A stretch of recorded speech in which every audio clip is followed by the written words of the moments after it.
Assalamualaikum warahmatullahi wabarakatuh. Saya Muhammad Ikramani dari kelompok 7 ingin memberikan penjelasan mengenai algoritma pohon keputusan yang akan disampaikan oleh teman saya, yaitu Tiara Novida dan Adinda Nurul.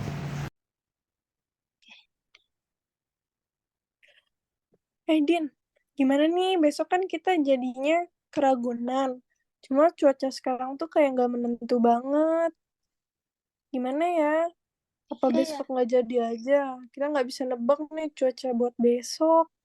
ih, kita kan udah pelajarin pohon keputusan. Kenapa nggak kita pakai metode pohon keputusan ramal cuaca? Pohon keputusan. Waktu itu kan gue nggak masuk. Emang pohon keputusan apa sih? Pohon keputusan itu pengambilan keputusan dalam pembelajaran mesin yang menghasilkan metode pohon keputusan. Tujuannya itu untuk prediksi nilai target berdasarkan serangkaian atau keputusan yang terbentuk dalam bentuk pohon keputusan. Nih ya, Tir, gue kasih contohnya pohon keputusan itu kayak gimana. Boleh, boleh.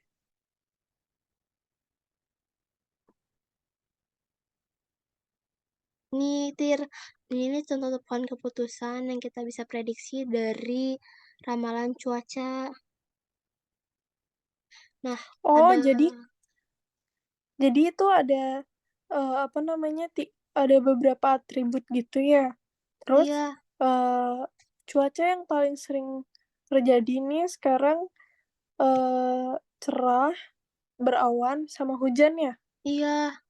Ini langkah-langkahnya gue sebutin ya, Tir. Kayak langkah-langkah perhitungan jumlah total kasus dan jumlah keputusan itu ada ya dan tidak nih. Terus untuk entropi semua instansi yang terbagi itu menggunakan atribut outlook, temperatur, atau humidity, dan windy. Tir. Terus untuk hitung perolehan untuk setiap atribut secara terpisah, hitung total entropi, hitung gain untuk setiap atribut, pilih atribut dengan gain tertinggi sebagai simpul akarnya, bagi atribut tersebut menjadi kategori yang berdasarkan nilai-nilai yang mungkin, lanjutkan langkah-langkah 2 sampai 7 untuk setiap cabang sampai semua kasus di cabang memiliki kelas yang sama.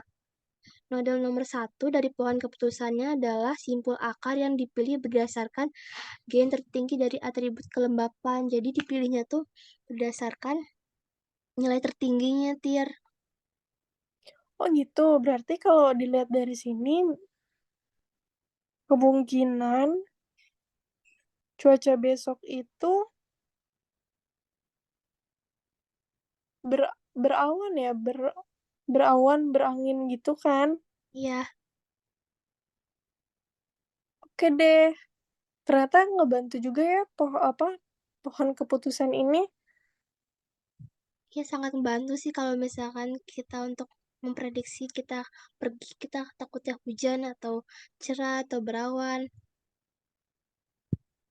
Oh gitu.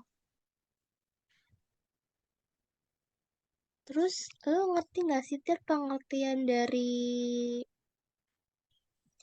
data science itu apa?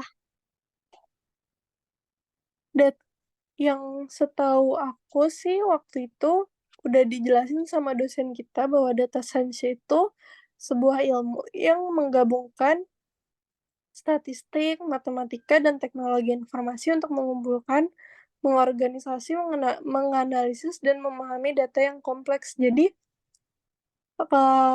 kalau benar, pohon keputusan atau decision tree ini merupakan machine learning-nya data science nggak sih, Din? Iya, terus hubungannya sama data science sama big data itu apa ya, Tir ya? Data science kan dia menganalisis ya, kalau big data itu data mentahnya. Jadi kayak sekumpulan data yang memiliki volume atau ukuran yang sangat besar yang terdiri dari data-data yang terstruktur maupun yang semi terstruktur dan yang tidak terstruktur. Kemudian data yang kompleks dan akan terus bertambah di setiap waktunya. Data ini tuh biasanya dihasilkan dari aktivitas internet yang dilakukan baik tujuan pribadi maupun bisnis, Din. Jadi, semuanya itu, terhubung mulai dari big data. Big data itu merupakan data mentah yang belum dikelola. Data science itu, merupakan machine learning untuk menganalisis dan mengelola data, dan pohon keputusan atau decision tree itu merupakan, alat untuk, mengelola dan menganalisis data-data tersebut, Din. Kalau menurut lo, data itu apa, Din? Kalau menurut gue itu data itu keterangan atau fakta yang dibuat dengan kata, kalimat, atau simbol, atau angka, dan sejenis lainnya.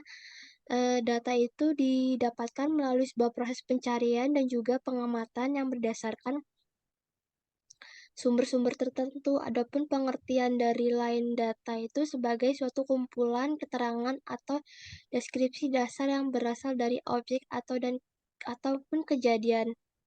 Data itu bisa disimpan sebagai format mulai dari cetak sampai digital. Datanya data mentah diproses menjadi informasi yang berguna dan dimanfaatkan perusahaan untuk membuat keputusan dan penemuan solusi. Menurut gue sih itu.